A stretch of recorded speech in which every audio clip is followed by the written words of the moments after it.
My dear friends, welcome to Sunday Reflection once again. This Sunday, I'm bringing a little topic before you, namely, who is a wise man? I begin with a little story which Leo Tolstoy, a Russian poet and a writer, gave to us. He talks about a peasant who longed to have a lot of land. He felt that those who have a lot of land, they are very rich and they are very happy. He gets an opportunity when he is told that from morning, that is from the sunrise to the sunset, he can cover up as much land as possible and that will be his. But only one condition, that he must reach at the end when the sun sets. Otherwise, he will lose everything. Of course, he believes in himself. He runs and runs and runs. He covers a lot of land. Unfortunately, he now begins to feel, can I reach back? Of course, he runs back and he does reach his destination. People clap and tell him, hurrah, you have done a lot. But then he falls dead. And then they dig a little grave and bury him there. What he needs is only 6 feet land. Today, the same thing happens when Jesus is confronted with a young man. He is a good man. He has achieved everything. He asked Jesus a pertinent question. What should I do to get eternal life? And Jesus looks at him. He's a good man. And he says, do you keep the law? In other words, do you live a good life? He says, yes, I do live a good life. And Jesus feels that he's a good man.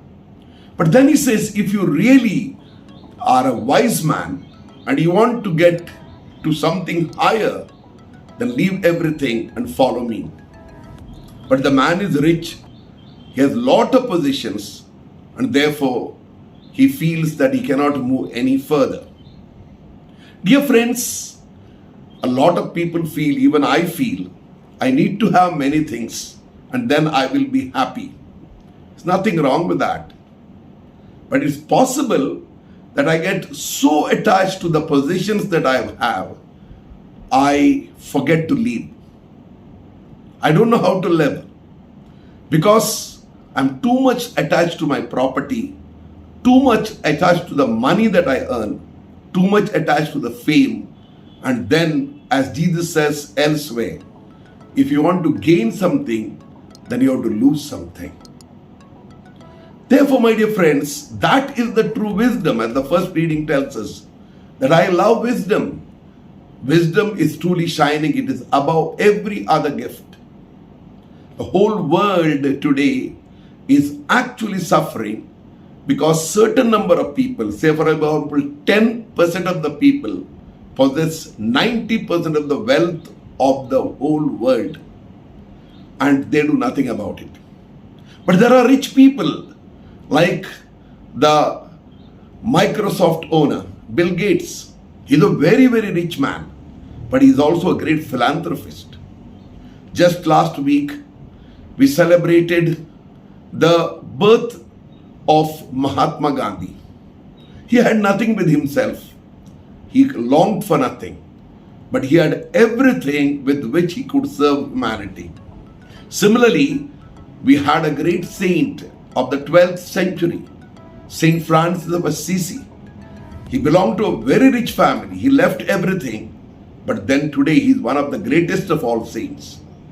Tells us something deeper than what we really long for. In other words, things are good, money is good, power is good. All that must be a means and not an end. The end is the life itself, life that gives life to others, makes others happy, makes others joyful, aids others to live a better life. And therefore, as we have always said, कुछ खोकर पाना है, कुछ पाकर खोना है. So my dear friends, let us reflect upon this. It's a very beautiful topic. And when we reflect deeply, we will know that to be more is more important than to have more. We need to have, but not beyond our means. As Mahatma Gandhi himself said, there is enough for our need, not for our greed. When we become greedy, then we become very selfish. Me or you or any one of us, all of us are likewise. We need to go deeper, and the Lord will tell us and show us the way.